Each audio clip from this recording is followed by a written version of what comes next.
My husband left me in the pouring rain, 37 miles from home, because he said I needed a lesson.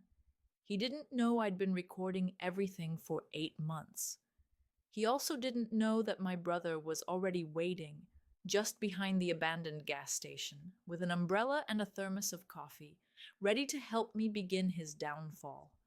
I pressed record on my phone and slipped it back into my pocket as Andrew's Mercedes pulled into the empty rest stop.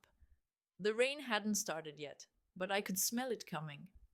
"Get out," he said, not even turning off the engine. "You need a lesson, Amanda. Walking home might teach you some respect." 37 miles. He'd calculated it perfectly. Too far for an Uber, too remote for public transport. What he didn't know was that I'd been recording everything for 8 months, and Marcus was already parked behind the abandoned gas station, waiting for my signal. The leather seat creaked as I turned to face him. Andrew's jaw was set in that familiar line of satisfaction, the one he wore when closing a particularly ruthless deal at his hedge fund. 3 hours ago, we'd been sitting in Morton's steakhouse, celebrating our anniversary. Now he was abandoning me on a remote stretch of a highway because I'd asked why $10,000 had disappeared from our joint account. "You're seriously doing this?" I kept my voice steady, letting the phone capture every word. "Actions have consequences, Amanda. You went behind my back, called my accountant, embarrassed me with your paranoid questions. Maybe a long walk in the rain will remind you who manages the money in this family." I thought about the pearl earring in my jewelry box at home.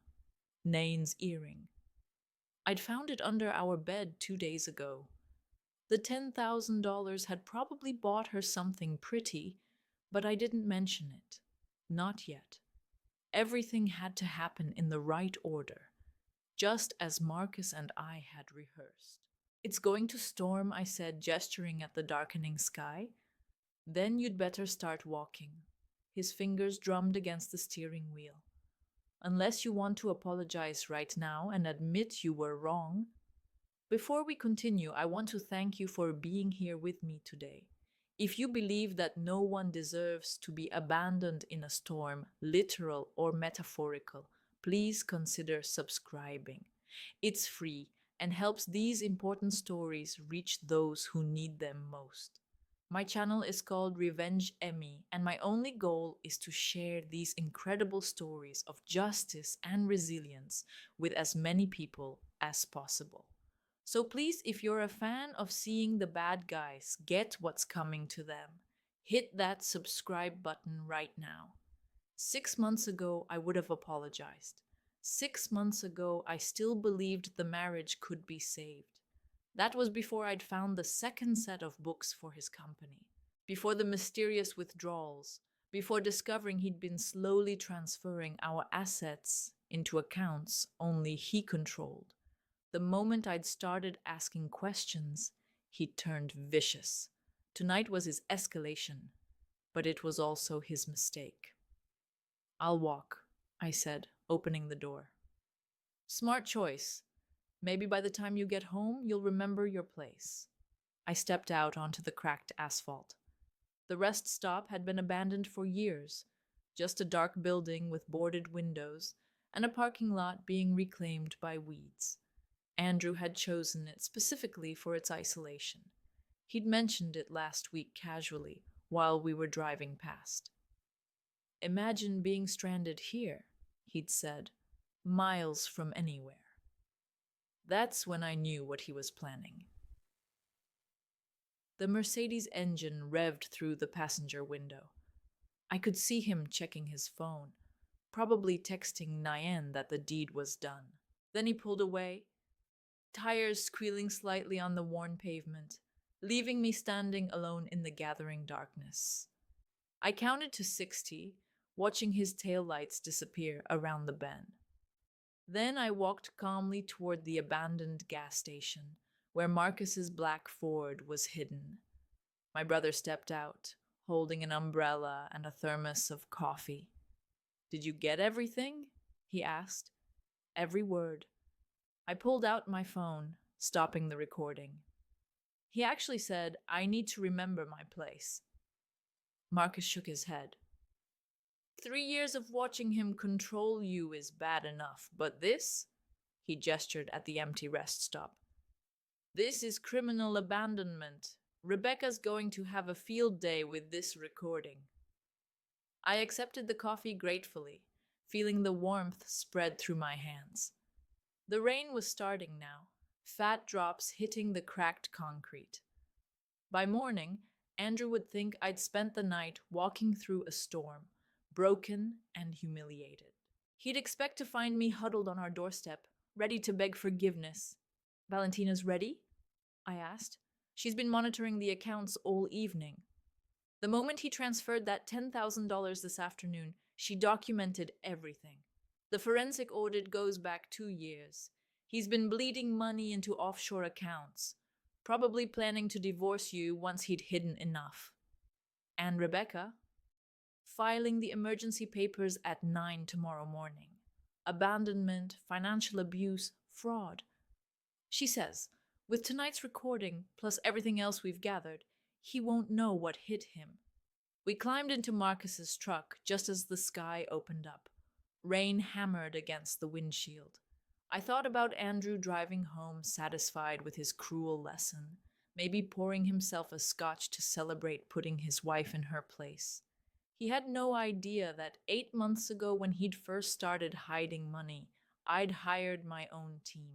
Marcus had installed cameras throughout our house under the guise of security upgrades. Valentina, a forensic accountant who specialized in financial abuse cases, had been tracking every penny. Rebecca, one of the city's most ruthless divorce attorneys, had been building a case file that now filled 3 boxes.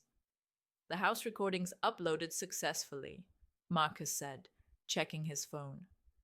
We've got him on camera last Tuesday, bringing Nayan there while you were at your mother's. They used your bed. I felt something cold settle in my chest. Not heartbreak. That had passed months ago. This was resolve, hard and crystalline. He's been planning this for a while, I said. The escalation, the financial control, the isolation from friends. Classic abuse patterns. Rebecca says judges don't look kindly on husbands who abandon their wives as punishment. Marcus drove carefully through the storm, taking back roads to avoid any possibility of Andrew seeing us. We'd planned this route weeks ago, even doing practice runs. Every detail mattered. The hotel room was booked under my maiden name, paid for with cash Marcus had withdrawn gradually over 2 months. The clothes I'd need were already there, along with copies of all the documentation. You know he'll come looking for you when you don't show up tonight, Marcus said. Let him.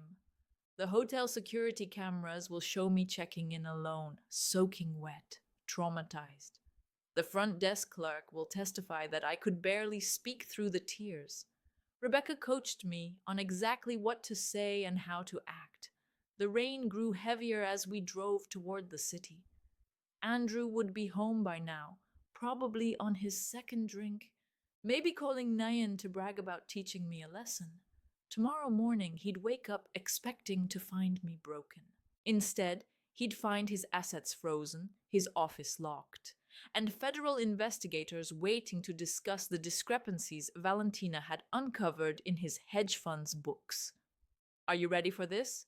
Marcus asked as the hotel came into view. I thought about the woman I'd been 3 years ago, independent and successful, before Andrew had systematically dismantled my life. I thought about the recording on my phone, his cold voice telling me to get out and walk 37 miles in a storm.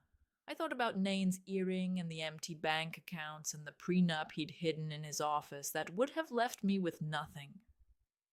I've been ready for 8 months, I said. He just gave me the final piece of evidence I needed. Marcus pulled up to the hotel's side entrance. I grabbed the small bag we'd prepared, just enough to look like I'd escaped with nothing, and stepped out into the rain. It was time to play the part of the traumatized wife, abandoned and afraid. Tomorrow, Andrew would learn who really needed a lesson. The hotel lobby felt impossibly bright after the darkness outside. Water dripped from my hair onto the marble floor as I approached the front desk, my hands shaking just enough to be convincing.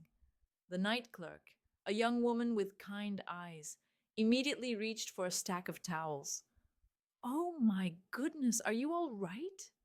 She rushed around the counter, wrapping a towel around my shoulders. "My husband," I managed, letting my voice crack. "He left me at a rest stop, in the storm. I had to walk for miles before someone helped me." Her face shifted from concern to horror. Perfect. Every word would be documented in the hotel's incident report, just as Rebecca had instructed. The clerk guided me to a chair and brought me hot tea while processing my check-in. I gave her my maiden name, Amanda Harrison, and paid with the emergency credit card I'd opened 6 months ago, the one Andrew knew nothing about. Room 412 was small but clean, overlooking the city lights blurred by rain. I locked the door, put the chain on, and finally allowed myself to breathe.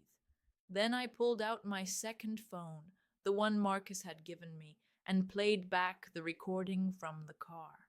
Andrew's voice filled the room, cold and measured. "You think you're so clever, don't you?" Calling my accountant behind my back, asking questions about our finances like you'd understand the answers. My own voice, carefully controlled. "It's our money, Andrew. I have a right to know where it's going." "Our money?" His laugh was sharp. "I earn it. I manage it. You spend it on overpriced groceries and those ridiculous charity luncheons. $70 for organic vegetables last week, Amanda. $70. I remembered that shopping trip. I'd bought ingredients for the dinner party he'd insisted on hosting for his clients. The same dinner where he'd spent $800 on wine without blinking. The recording continued. "You embarrassed me at the Morrisons' party, contradicting me about the European markets in front of my colleagues. Where did you even get those opinions? Some morning talk show? I have an MBA from Northwestern, Andrew. I worked in financial services for 5 years before we met." "Before I rescued you from that mediocre career, you mean? You were analyzing penny stocks at a third-tier firm. I gave you a life you never could have achieved on your own." I closed my eyes, remembering the woman I'd been at Henderson Investments. I hadn't been analyzing penny stocks. I'd been managing a portfolio worth $30 million. But Andrew had rewritten history so many times. Sometimes even I forgot the truth. My phone buzzed. A text from Marcus. "Valentina found something. 3 more accounts in the Caymans. He's been moving money for 18 months. 18 months? I thought back to when things had started changing. The sudden interest in separate checking accounts for tax purposes. The financial advisor who appeared without explanation. The documents he'd asked me to sign without reading because it's just routine stuff, trust me." Another text. This one from Rebecca. "Judge Coleman agreed to emergency hearing tomorrow at 2 p.m. Bring the recording." Judge Patricia Coleman had a reputation for seeing through men like Andrew. She'd presided over 3 high-profile financial abuse cases in the past year, all resulting in favorable outcomes for the wives. Rebecca had specifically waited for her rotation. I changed into the dry clothes from the emergency bag I'd hidden here yesterday, then sat at the small desk and began writing. Not the statement Rebecca would help me polish for court, but notes for myself, reminders of who I really was beneath the person Andrew had tried to create. I wrote about the promotion I'd turned down because Andrew said the travel would strain our marriage. The investment opportunity I'd identified that would have tripled my personal savings, if I'd still had personal savings. The friendship with my college roommate that ended when Andrew convinced me she was jealous of our happiness. My phone rang, Andrew's ringtone. I let it go to voicemail, then played the message on speaker, recording it with my second phone. Amanda, this is ridiculous. It's been 3 hours. The lesson's been learned, okay? Call me back and I'll come get you. Don't make this worse than it needs to be. 10 minutes later, another call. This time, his voice was harder. I know you have your phone. Stop being childish and call me back. If you're trying to worry me, it's not working. I'm going to bed. You can find your own way home. But I could hear the edge creeping in. He was starting to realize something was off. I'd always called by now, always apologized, always came crawling back. The silence was breaking his script. At midnight, Nain called. I almost didn't recognize the number, but something made me answer, staying silent. Hello, Amanda. Her voice was uncertain. Andrew asked me to call you. He's worried. He said you two had a fight and you're not answering his calls. He wants you to know he's sorry and you should come home. Andrew never apologized, never admitted fault. That he'd sent his mistress to deliver a fake apology showed how off balance he was. I hung up without speaking. By 1 o'clock in the morning, the calls were coming every 15 minutes. Andrew, his mother, Margaret, even his business partner, James. I documented every single one, their numbers, their times, their increasingly frantic messages. The abandoned wife was supposed to be desperate for rescue, not maintaining radio silence. I ordered room service, charging it to the card, soup and salad and a glass of wine. Let the receipt show I was composed enough to eat. Let it document that I wasn't falling apart the way Andrew expected. At 2:30, a text came through that made me smile. Not from Andrew, but from our neighbor, Mrs. Chin. Saw Andrew in his driveway with a flashlight looking under your car. Then he drove off fast. Is everything okay? He was looking for my car, not knowing Marcus had moved it to a long-term parking garage across town 2 days ago. Another piece of evidence that I'd been planning to leave, that his abandonment had simply accelerated my timeline. I pulled the curtains aside and watched the storm rage over the city. Somewhere out there, Andrew was beginning to realize his perfectly controlled world was slipping. He thought he taught me a lesson about power in place. Tomorrow, when the markets opened and he discovered his offshore accounts frozen, when his keycard failed at the office, when federal investigators appeared with questions about discrepancies Valentina had uncovered, he'd understand who'd really been teaching whom. The rain hammered against the window like it was trying to break through. 8 months of planning, of documenting, of pretending to be the subdued wife while building a case that would destroy him, all leading to this moment, this perfect storm of his own making. I set my alarm for 7 a.m., knowing I'd need to look appropriately distraught for the emergency hearing. Rebecca would meet me at noon to prepare, but for now, for these few hours, I sat in the darkness and felt something I hadn't experienced in 3 years. Freedom. The morning sun cut through the hotel curtains at 7 sharp, but I'd been awake since 5, sitting at the small desk with my laptop open to our joint checking account. The balance showed exactly what I expected. Andrew had already moved another $20,000 out at 6:47 a.m. He was panicking, trying to hide assets before I could get to them. Too late. Valentina had already documented everything. By noon, my hotel suite had transformed into a command center. Valentina arrived first, wheeling in 2 suitcases full of printed documents, her usually perfect makeup slightly smudged from working through the night. She spread everything across the dining table methodically: bank statements, wire transfer records, falsified tax documents, each stack labeled with color-coded tabs. The Cayman accounts are frozen as of 9 this morning, she said, pulling up a spreadsheet on her laptop. Andrew tried to access them at dawn. 3 failed attempts. He's probably destroying his office right now. Rebecca walked in next, her phone pressed to her ear, speaking in rapid legal terms I only half understood. She ended the call and turned to me with an expression of grim satisfaction. Judge Coleman moved our hearing to 1 p.m. She wants to address this immediately. Also, Andrew hired Richard Blackwood. The shark? Marcus asked, entering with a box of surveillance equipment. The same one who got that pharmaceutical executive off last year. Blackwood doesn't come cheap. Andrew must have liquidated something significant to afford him. I felt a flutter of concern, but Rebecca placed a steady hand on my shoulder. Blackwood's good, but he can't argue with video evidence and financial records. Plus, he's walking into this cold. We've had 8 months to prepare. Marcus connected his laptop to the television and pulled up the surveillance footage from our home. I've compiled the highlights, if you can call them that. Fair warning, Amanda, this isn't easy to watch.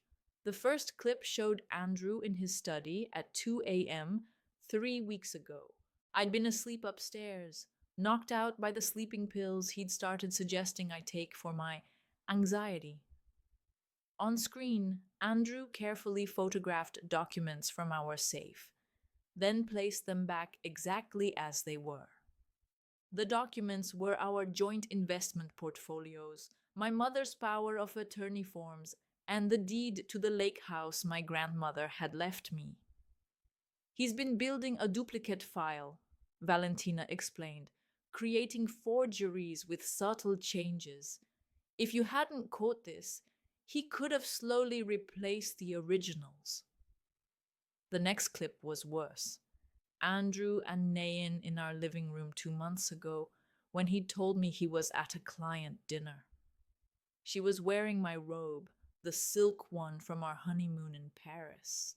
They were laughing about something on his phone. Turn the volume up, I said, though my stomach churned. Andrew's voice filled the room. She actually believed me when I said the conference was mandatory. I've trained her well. A few more months and I'll have everything transferred. Then we can stop this charade. Nain's giggle was like nails on glass. The prenup really says she gets nothing. The prenup's irrelevant. She'll never fight it. Amanda doesn't have the spine.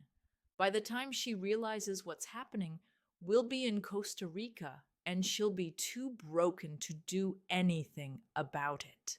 Marcus paused the video. The room was silent except for the hum of the air conditioning. I stood up, walked to the window, and stared at the city below. Somewhere out there, Andrew was probably in his office trying to figure out why his computer access was revoked, why his assistant couldn't reach the bank, why everything was falling apart. There's more, Marcus said quietly. Do you want to see it? I nodded.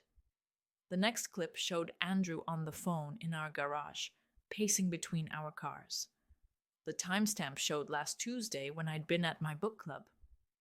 Jennifer's been perfect, he was saying. She has no idea I'm recording our conversations. Every detail about Amanda's mother's estate, the Alzheimer's diagnosis they're hiding, the trust fund from their father. It's worth nearly $2 million, and Amanda doesn't even know it exists. My legs felt weak. Jennifer, my younger sister, who I'd been protecting from her gambling addiction for years, who I'd covered for with our parents countless times. She'd been feeding Andrew information about our family, about money I didn't even know existed.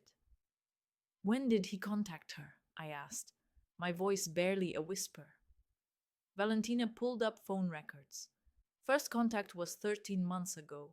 Regular calls started 10 months ago, always when you weren't home. He's been paying her debts in exchange for information. Rebecca checked her watch. We need to leave for court in 30 minutes. Amanda, are you ready for this? Seeing him today? I turned from the window. Show me the rest first. I need to know everything. Marcus clicked to another folder. These are from his office computer. I had a contact in IT pull them before Andrew's access was cut this morning. The screen filled with emails between Andrew and his attorney dated 6 months ago. The subject line read, Project Fresh Start. Inside were detailed plans for divorcing me, including psychological tactics to make me doubt myself, financial moves to leave me destitute, and even suggestions for gradually increasing emotional abuse to make me more compliant during proceedings. One line stood out. The key is to make her believe she's going crazy, gaslight consistently, hide things, deny conversations, contradict her memories. By the time we file, she'll be too unstable to fight effectively. I thought about all the times over the past year when Andrew had told me I was misremembering things. The dinner reservation I'd made that he swore I'd never told him about. The conversation about visiting my parents that he claimed never happened. The jewelry that went missing then reappeared in strange places. I'd started writing things down secretly, thinking I was losing my mind. He was following a playbook. This attorney, Douglas Stern, specializes in high net worth divorces, where one spouse wants to leave the other with nothing, Rebecca said. He's currently under investigation by the bar for ethics violations. Valentina pulled up one final document. This is what triggered our emergency filing this morning. Andrew transferred $3.2 million from his hedge fund's client accounts into a personal account in Panama yesterday afternoon, right before he abandoned you. He must have thought he'd have more time before anyone noticed. He was running, I said, understanding flooding through me. The abandonment wasn't just about control. He knew something was closing in.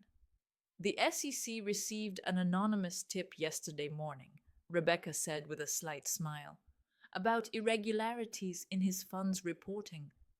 I looked at her. You, Valentina. Actually, once she documented the embezzlement, we had an obligation to report it.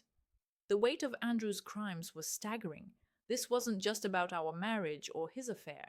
He was a criminal who'd been using me as cover while he pillaged client accounts and prepared his escape. The man I'd shared a bed with for 3 years was capable of destroying not just me, but dozens of innocent investors who'd trusted him with their retirement savings. Judge Coleman needs to see all of this, I said, gathering my strength. Every document, every recording, every piece of evidence. Rebecca smiled, the kind of smile that reminded me why she'd never lost a financial abuse case. She'll see it all, and then Andrew Mitchell is going to learn what it feels like to lose everything. The courthouse corridors were marble and mahogany, designed to intimidate. I walked through them in my sharpest suit, the navy one Andrew had never seen because I'd bought it last month specifically for this moment. Rebecca walked beside me, briefcase in hand, while Marcus flanked my other side. We entered courtroom 4B at exactly 12:55 p.m. Andrew was already there, seated beside Richard Blackwood, whose $1,000 haircut couldn't hide the stress lines around his eyes. Andrew looked smaller somehow, his usual commanding presence diminished by wrinkled clothes and shadows under his eyes. He'd clearly slept in his office. When he saw me, his expression shifted from exhaustion to pure rage. All rise, the bailiff announced. Judge Patricia Coleman entered, her black robes adding gravity to an already tense atmosphere. She took her seat and immediately began reviewing the documents before her, reading glasses perched on her nose. We're here for an emergency petition filed by Amanda Mitchell regarding marital assets and spousal abandonment. She began, her voice carrying the authority of someone who'd seen every type of marital disaster. Mr. Blackwood, I see you've just been retained this morning. Yes, Your Honor. We request a continuance to properly review. Denied. Your client allegedly abandoned his wife in dangerous conditions last night. Time is of the essence. She turned to Rebecca. Counselor, present your evidence. Rebecca stood, smooth as silk. Your Honor, at approximately 8:47 p.m. Yesterday, Andrew Mitchell deliberately abandoned his wife at a rest stop 37 miles from their home during a severe storm. We have audio recording of the incident. She played the recording through the courtroom speakers. Andrew's voice filled the space, cold and clear. You need a lesson, Amanda. Walking home might teach you some respect. I watched Andrew's face go white. Blackwood leaned over, whispering furiously. Andrew shook his head, gesturing wildly with his hands. Furthermore, Rebecca continued, Mr. Mitchell has been systematically hiding marital assets for 18 months. We have documentation of offshore accounts totaling $8 million and evidence of embezzlement from his hedge fund totaling $3.2 million. Objection, Blackwood stood. These are unsubstantiated allegations. Then let's substantiate them, Rebecca said calmly, producing a stack of bank documents. Exhibit A through F, Your Honor. Wire transfers to accounts in the Cayman Islands, all initiated by Mr. Mitchell without his wife's knowledge or consent. Judge Coleman reviewed the documents, her expression growing darker with each page. Mr. Mitchell, did you abandon your wife last night? Andrew stood, straightening his tie. Your Honor, there was a misunderstanding. My wife and I had an argument. It's a yes or no question, Mr. Mitchell. I left her at a rest stop, but during a storm 37 miles from home. She had her phone. She could have called someone. The judge's eyebrows rose. How considerate of you. She turned back to Rebecca. Continue. Rebecca pulled up financial records on the courtroom screen. Mr. Mitchell has also been conducting an extramarital affair with his assistant, Nayan Rodriguez, using marital funds to purchase gifts and fun trips. This includes a pearl necklace valued at $12,000, reported as stolen to insurance, but actually given to Miss Rodriguez. My phone buzzed. A text from Marcus. He's here. The courtroom doors opened, and Tom Chin from the SEC walked in, followed by two federal agents. Andrew's head whipped around, and for the first time I saw real fear in his eyes. Your Honor, Tom Chin addressed the judge. I apologize for the interruption. We have a warrant for Andrew Mitchell's arrest on charges of wire fraud and embezzlement. Blackwood jumped up. Your Honor, this is highly irregular. So is stealing $3.2 million from client accounts, Judge Coleman responded dryly. She looked at the federal agents. Gentlemen, please wait until we conclude this hearing. Mr. Mitchell isn't going anywhere. Andrew sank into his chair. His phone, sitting on the defendant's table, lit up with call after call. I could see the names flashing. His mother, his business partner, James, and repeatedly, Nain. Given the evidence presented, Judge Coleman continued, I'm granting the emergency injunction. All marital assets are frozen pending investigation. Mrs. Mitchell is awarded exclusive use of the marital home and temporary support of $10,000 per month. Mr. Mitchell, you are ordered to stay 500 feet away from your wife. $10,000 a month? Andrew exploded, standing despite Blackwood's attempt to pull him down. That's insane. She doesn't need... Mr. Mitchell, you abandoned your wife in a storm after hiding millions in assets. I'm being generous. I'm not holding you in contempt right now. Sit down. As Andrew collapsed back into his chair, my phone rang. Jennifer's name appeared on the screen. I declined the call, but she immediately called again and again. Rebecca leaned over. You should document those. I nodded, screenshotting the call log. 17 calls from Jennifer in the past hour. 43 from Andrew since last night. 22 from his mother, Margaret. Even a few from numbers I didn't recognize, probably Andrew's colleagues or clients who'd heard about the federal investigation. Tom Chin approached our table while the judge finalized her orders. Mrs. Mitchell, we'll need your cooperation with our investigation.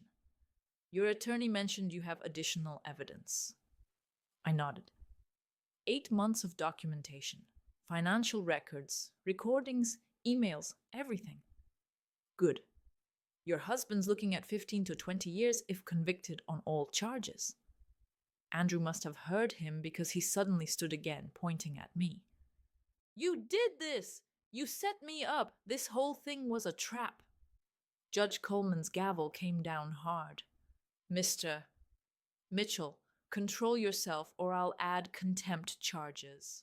She's been planning this, Andrew continued, his composure completely shattered.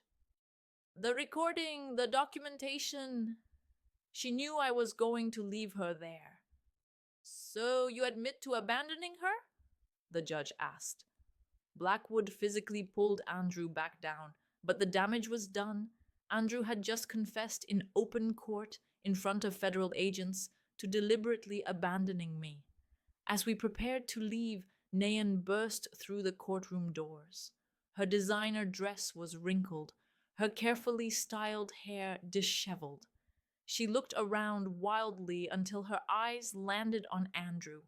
You said you were divorced, she screamed across the courtroom. You said the papers were already filed. You said she was crazy and making things up, the judge sighed. Ma'am, please remove yourself from my courtroom. But Nayan wasn't done. She pulled out her phone, waving it in the air. I have texts, recordings. He promised me we were getting married. He said the money was his. Tom Chin's eyes lit up.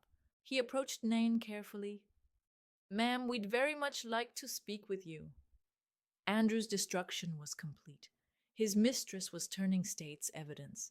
His assets were frozen. Federal agents were waiting to arrest him. And his carefully constructed image had crumbled in less than an hour. As we walked out, leaving Andrew to be processed by federal agents, my phone buzzed with one final message. It was from Margaret, Andrew's mother. I hope you're satisfied. Destroying a good man over petty jealousy. I deleted it without responding. Margaret would learn soon enough that her son wasn't a good man. He was a criminal who'd been exposed, and I wasn't the one who destroyed him. He destroyed himself. The courthouse steps were crowded with reporters when we emerged. Someone had leaked the story. Probably a court clerk who recognized Andrew's name from the financial pages. Microphones thrust toward us as Rebecca guided me through the crowd, her hand firm on my elbow. Mrs. Mitchell, is it true your husband stole millions? Amanda, how long have you been planning this? Will you be pressing additional charges? Rebecca stepped forward, her voice cutting through the chaos. My client will not be making any statements at this time. The federal investigation is ongoing. We pushed through to Marcus's truck, and I caught a glimpse of the evening news van setting up across the street. By tonight, Andrew's face would be on every local channel. The golden boy of Minneapolis hedge funds, arrested for embezzlement and fraud. Margaret must be dying inside. Back at the hotel, I collapsed onto the couch while Rebecca poured us both water. My phone hadn't stopped buzzing since we'd left court. I scrolled through the messages, each one a different flavor of shock or judgment. A text from my hairdresser. Just saw the news. Good for you, honey. From Andrew's golf buddy, Richard, this is all a misunderstanding, right? Andrew would never do what they're saying. From three different neighbors, variations of, we always knew something was off about him. The most interesting message came from James Morrison, Andrew's business partner. Amanda, we need to talk. There are things about the fund you should know, things that weren't in the federal filing. Rebecca read it over my shoulder. Set up a meeting, record everything. At 4 o'clock, the local news broke the story. The headline scrolled across the bottom of the screen. Prominent hedge fund manager arrested for embezzlement following spousal abandonment incident. They'd gotten Andrew's mugshot already. He looked haggard, his usual perfectly styled hair disheveled, his designer suit replaced with standard issue jail clothing. The reporter stood outside our house, my house now, describing the scandal in breathless detail. Sources close to the investigation report that Andrew Mitchell allegedly abandoned his wife during last night's severe storm, leaving her stranded 37 miles from home. This morning, federal agents arrested Mitchell on charges of embezzling $3.2 million from client accounts. His wife, Amanda Mitchell, could not be reached for comment. My phone rang. Jennifer again. This time I answered. Amanda, please, I need to explain. You told him about Mom's will, about the trust fund Dad set up, about her diagnosis. Silence. Then quietly, he said he was trying to help. He said you were too stressed to handle the information, that he wanted to protect you. He paid your gambling debts. I didn't know what he was planning. He seemed so concerned, so caring. He said you were fragile, that you needed guidance. I thought about all the times Jennifer had called over the past year, asking seemingly innocent questions. How's Mom doing? Have you talked to her lawyer lately? Remember that property Dad bought in Wisconsin? Each conversation had been intelligence gathering for Andrew. He played you, I said, just like he played me. Amanda, I'm so sorry. When I saw the news, when I realized what he'd done, I've been sick all day. Can we meet, please? Rebecca shook her head, but something in Jennifer's voice made me pause. She sounded genuinely broken, not just worried about consequences. Tomorrow, neutral location. You come alone. After I hung up, Marcus pulled up social media on his laptop. You need to see this. Andrew's company's Facebook page was imploding. Clients were posting demands for their money back. Former employees were sharing stories of suspicious activities they'd witnessed. One woman wrote, "He fired me when I questioned missing funds last year. Now I know why." But the most devastating blow came from Nan. She'd gone nuclear on Instagram, posting screenshots of their text conversations, photos from their trips funded with stolen money, and a long caption detailing how Andrew had manipulated her into believing I was the villain.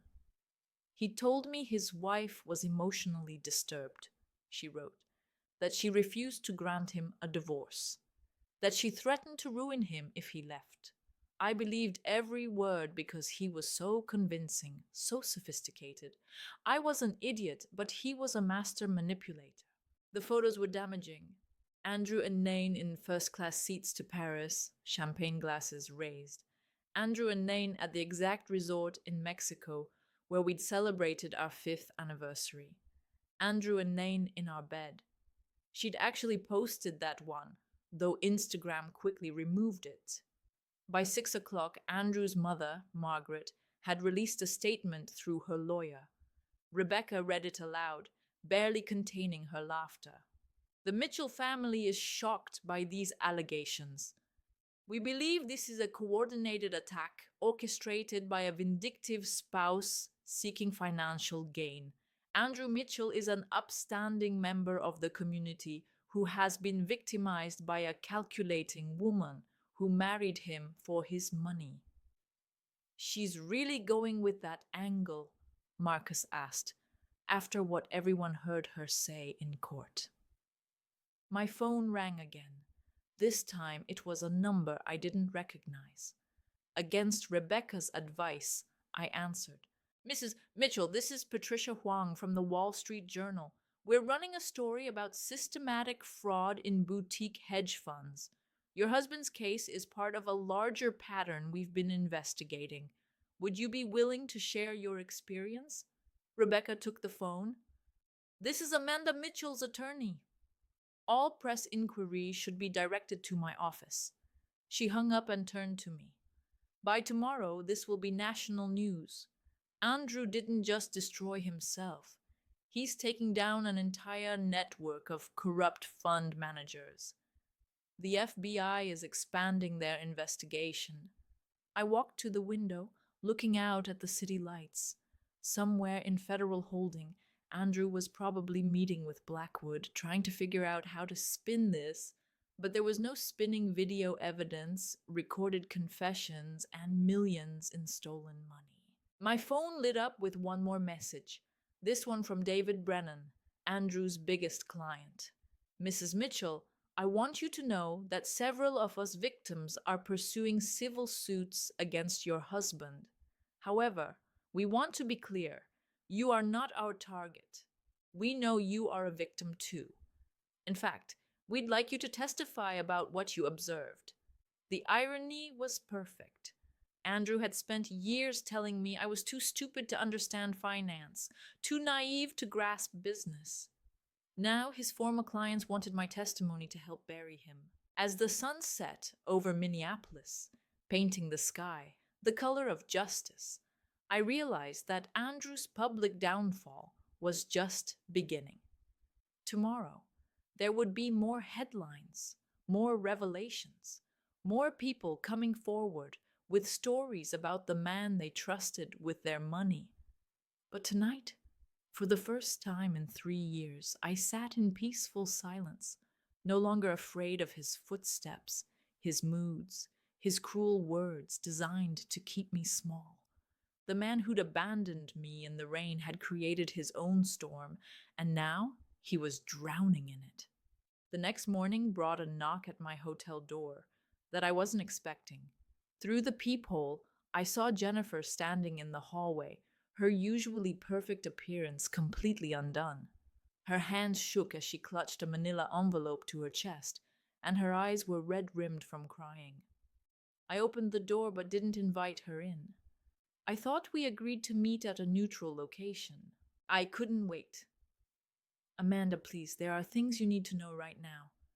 Before the FBI talks to me this afternoon. Marcus appeared in the doorway of the adjoining room, alert and protective.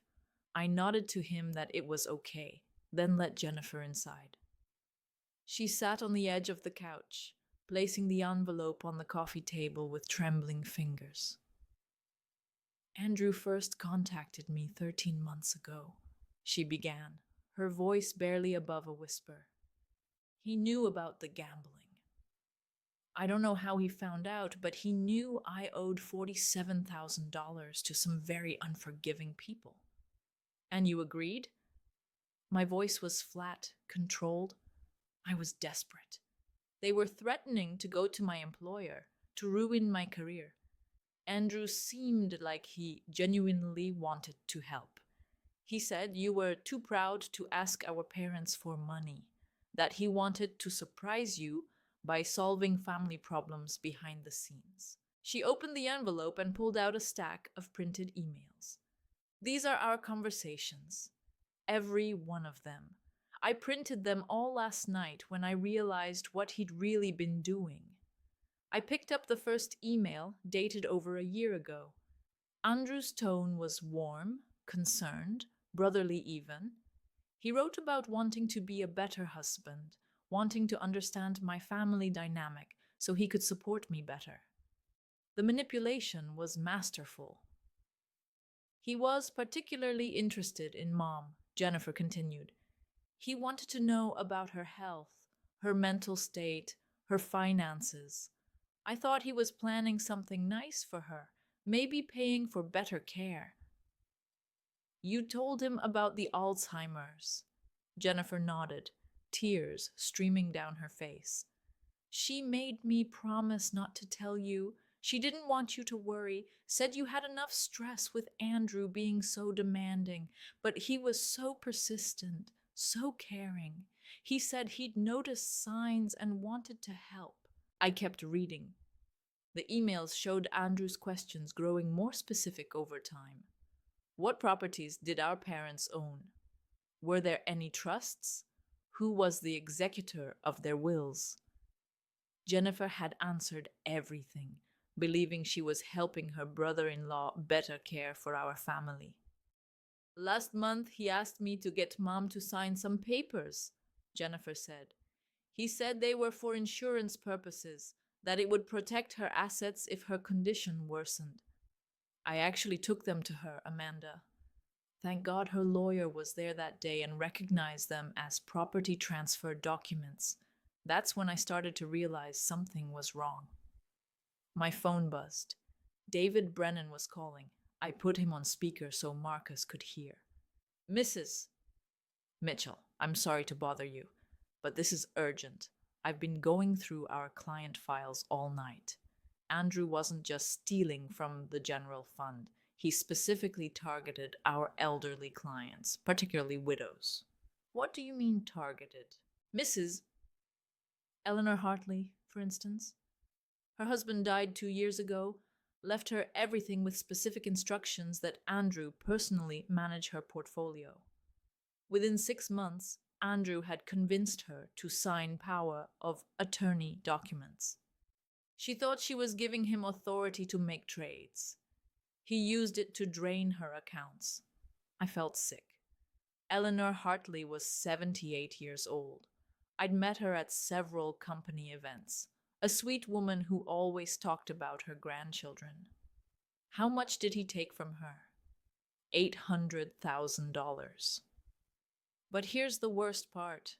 He convinced her she was developing memory problems, that she was forgetting conversations about withdrawals she'd authorized. He gaslit an elderly woman into believing she had dementia. Marcus was already taking notes, documenting everything for Rebecca. This changed the entire scope of the case. Andrew wasn't just a white-collar criminal. He was a predator who specifically hunted vulnerable people. I have recordings, David continued.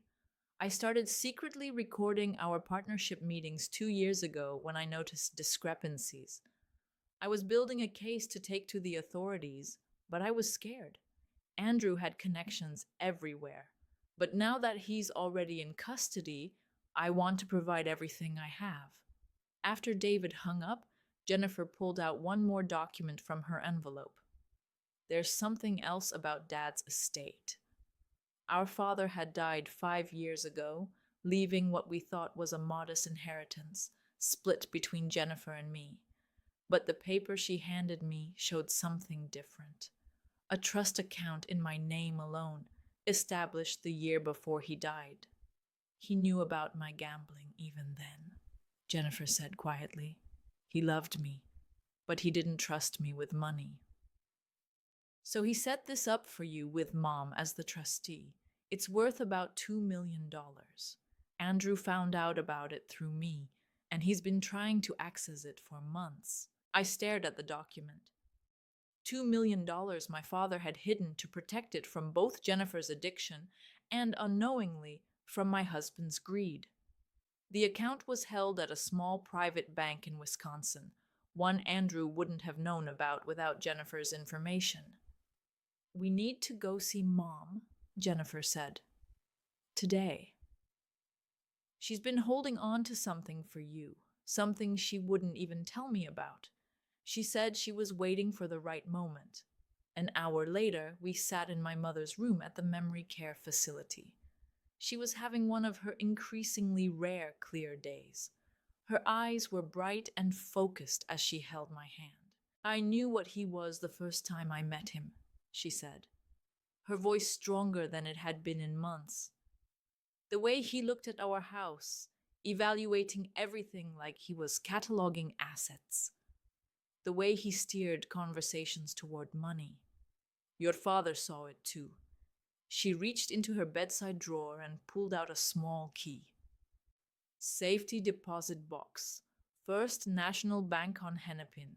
Your father put things there the week before he died. Documents, evidence. Evidence of what, Mom? Andrew tried to forge your signature last year. Loan documents, property transfers. The bank manager was your father's friend. He called me, sent me copies of everything. It's all in the box. I took the key, feeling its weight. My father had been protecting me even from beyond the grave. And my mother had been standing guard over that protection despite her declining memory. There's more, Mom said, her grip tightening on my hand. The FBI came here yesterday. Not about Andrew's arrest, about something bigger. They said his name came up in an investigation that's been running for 3 years. A network of fund managers who've been systematically defrauding elderly clients across 5 states. The room felt suddenly airless.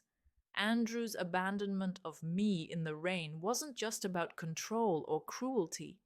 He'd known the FBI was closing in.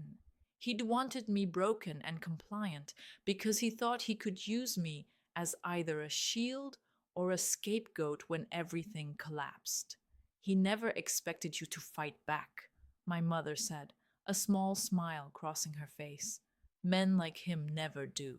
They think kindness is weakness. They're always surprised when they learn otherwise. As we prepared to leave, my mother squeezed my hand one more time. Your father would be proud of you. You're stronger than Andrew ever imagined. Driving away from the facility, Jennifer beside me and Marcus following in his truck, I thought about the layers of deception Andrew had built. Each revelation peeled back another level of his criminality. He wasn't just a bad husband or a corrupt fund manager.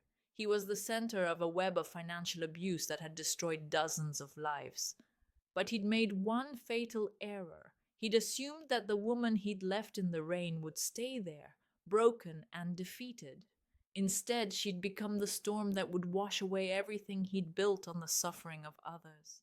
The First National Bank on Hennepin stood like a fortress of old money and older secrets. Jennifer waited in the car while Marcus accompanied me inside, where the safety deposit box my mother had protected waited in a climate-controlled vault. The bank manager, Mr. Polson, remembered my father well and handled the key with the reverence of someone who understood he was part of something significant. Inside the box lay a stack of documents that made my hands tremble. Forged loan applications with my signature dated 6 months ago. Property transfer papers for my grandmother's lake house, which Andrew had apparently tried to sell without my knowledge. Bank statements from accounts I'd never seen, opened in my name but controlled by Andrew. My father had somehow obtained copies of everything, his handwriting on sticky notes explaining what each document meant. One note, attached to a forged power of attorney document, simply read, "He will try to take everything, don't let him."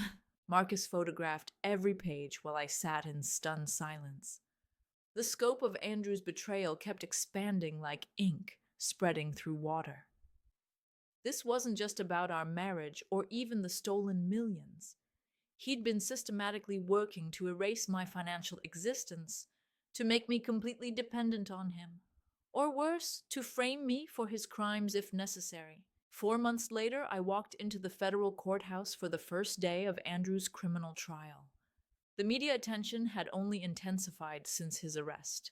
News vans lined the street, reporters called out questions I didn't answer. I wore a charcoal gray suit that had never seen the inside of our shared closet, bought specifically for this moment. Professional, dignified, expensive enough to show I wasn't broken. Andrew sat at the defendant's table in a suit that no longer fit properly. He'd lost weight in federal custody, and his formerly perfect hair had grown out awkwardly. When our eyes met across the courtroom, I smiled. The same serene smile I used to give him over morning coffee when he'd lecture me about my spending. But now that smile carried the weight of everything I knew and everything he was about to lose. The prosecutor, Assistant U.S. Attorney Michael Torres, laid out the case methodically. 12 counts of wire fraud, 2 counts of elder abuse, 1 count of conspiracy to commit financial crimes. The evidence was overwhelming. Doctored books, hidden accounts, forged documents, recorded conversations where Andrew explicitly discussed stealing from clients. For 11 days, witness after witness took the stand. Elderly clients described how Andrew had convinced them to sign documents they didn't understand. Former employees testified about being ordered to falsify records. The forensic accountant walked the jury through the labyrinth of offshore accounts and shell companies Andrew had created. On day 12, the courtroom doors opened and Nayen Rodriguez walked in. She looked nothing like the polished young woman who'd worn my grandmother's pearls.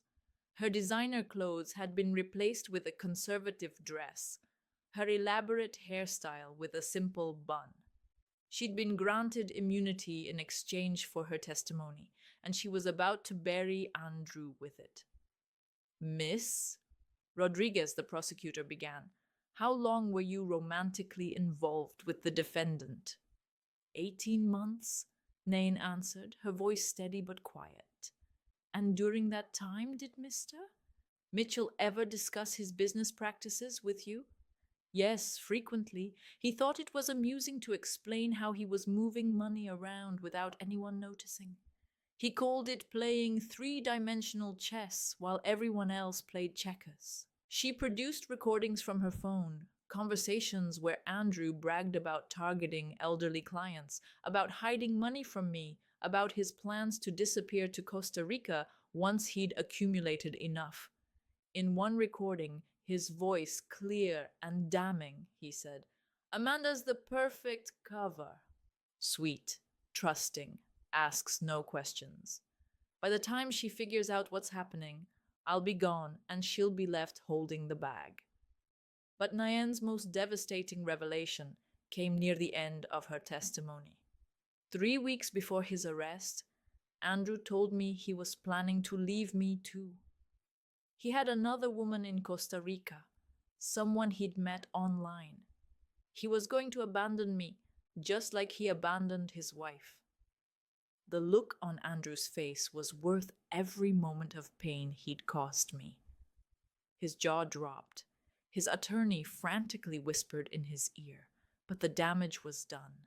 His mistress had just revealed that he'd been playing everyone, including her. The next day brought another shock. A young man named Christopher Walsh took the stand, 22 years old, with Andrew's same sharp jawline and calculating eyes. The prosecutor established his identity quickly. Andrew's son from a college relationship whose existence Andrew had hidden for over 2 decades. My mother has been receiving payments from Andrew Mitchell for 22 years, Christopher testified. $1,500 a month to keep quiet about my existence. She has records showing the money came from his client accounts. I watched Andrew shrink in his chair. As Christopher continued, he told my mother that if she ever contacted his family or went public, he'd destroy her reputation and ensure she never worked in finance again. She has that threat in writing. The prosecutor introduced 22 years of bank records showing regular payments from the same accounts Andrew had been pillaging. He'd been stealing from elderly clients not just for luxury and escape, but to hide the evidence of his past. Andrew's defense attorney tried to object, arguing this was prejudicial and irrelevant to the financial crimes, but Judge Coleman overruled him. It establishes a pattern of deception and financial malfeasance spanning the defendant's entire adult life. On the final day of testimony, Andrew made the catastrophic decision to take the stand himself. Against his attorney's visible protests, he stood and walked to the witness box, still believing he could talk his way out of this. For 2 hours, he tried to spin a narrative where he was the victim. He claimed I'd known about the affairs and approved. He insisted the elderly clients had authorized every transaction. He portrayed himself as a brilliant financial mind who'd simply made some bookkeeping errors. Then the prosecutor began his cross examination, and Andrew's composure cracked like ice under pressure. When confronted with the recordings, he claimed they were taken out of context. When shown the forged documents, he suggested I might have created them. When presented with evidence of the hush money to Christopher's mother, he actually said, "That was a personal matter unrelated to my business." The jury deliberated for less than 3 hours. As the foreman stood to read the verdict, I held Marcus's hand on one side and Rebecca's on the other. On count 1, wire fraud, we find the defendant guilty. On count 2, wire fraud, we find the defendant guilty. By the time they reached count 15, Andrew had put his head in his hands. Guilty on all charges. The man who'd left me in the rain 37 miles from home was about to learn what real abandonment felt like. 2 weeks later, we returned for sentencing. Judge Coleman, the same woman who'd overseen our emergency hearing months ago, looked down at Andrew with undisguised contempt. "Mr. Mitchell, you targeted the most vulnerable members of society. You betrayed the trust of clients, colleagues, and family. You showed no remorse, accepting no responsibility, even when confronted with overwhelming evidence of your crimes. This court sentences you to 96 months in federal prison without the possibility of early release. 8 years? Andrew would spend 8 years behind bars. As the bailiffs prepared to lead him away, he turned to me one last time. "This isn't over," he mouthed. I stood and spoke clearly, knowing the courtroom microphones would capture every word. "You're right." The civil suits start next month. The bailiffs led Andrew away in shackles, and I walked out of the courthouse into a September afternoon that felt like the first day of spring. The civil suits would indeed start next month, with 17 of Andrew's victims seeking restitution, but that was Rebecca's battlefield now. I had something more important to build. The whistleblower reward came through 6 weeks after Andrew's sentencing. $1.2 million for providing information that led to the recovery of stolen funds. Combined with the assets the court awarded me and the trust fund my father had protected, I suddenly had the resources to do something meaningful with the pain Andrew had caused. Marcus found the building first, a renovated Victorian in Minneapolis's Whittier neighborhood that had previously housed a law firm. 3 stories, 8 offices, a conference room large enough for group sessions, and most importantly, multiple exits, something women escaping dangerous situations would need. We signed the lease on a Thursday. By Monday, the Phoenix Foundation had its home. "We need proper security systems," Marcus said, walking through the empty rooms with his tablet, making notes. Panic buttons in every office, secured entry, surveillance that actually protects people instead of monitoring them. Valentina arrived with boxes of filing systems and encryption software. I've already had 3 forensic accountants reach out wanting to volunteer their services. Word spreading in the financial community about what we're doing. Rebecca had taken a leave of absence from her practice to help establish our legal aid program. "We need to be careful about how we structure this," she said, spreading incorporation documents across the conference table. "We're going to be dealing with dangerous situations, angry spouses, potential legal retaliation. Everything has to be bulletproof." Within a month, we had our first client. Maria, a teacher whose husband had hidden their savings and threatened to report her to immigration services if she tried to leave, even though she was a citizen. Valentina found the money. Rebecca filed the papers. Marcus arranged safe transportation. I sat with Maria while she cried, remembering my own tears in that hotel room the night Andrew abandoned me. Jennifer arrived at the foundation on a rainy Tuesday, 3 months sober and carrying a box of donuts as a peace offering. I want to help, she said simply. I know what it's like to be manipulated, to be so desperate you betray people you love. Maybe I can help others see the signs before it's too late. We started her as a volunteer, answering phones and filing paperwork. But Jennifer had a gift for talking to women who called in crisis. She understood desperation and shame in ways that even trained counselors sometimes missed. Within 6 months, she was running our support groups, sharing her story of how Andrew had exploited her addiction to gather information, helping others recognize when they were being used. My mother came to visit on one of her clear days, Marcus driving her carefully through the city she'd once known so well. She sat in my office, looking at the framed photos on the walls, women who'd given permission to share their success stories, faces beaming as they stood in front of new apartments, at graduation ceremonies, with children they'd managed to keep safe. Your father would be so proud, she said, touching a photo of a woman who'd escaped with 3 children and was now in nursing school. He always said the best revenge against cruelty was kindness to others. She pulled out an envelope from her purse. This came to the house. I thought you should see it. Inside was a newspaper clipping from the prison newsletter. Andrew had been elected treasurer of the Inmates Investment Club.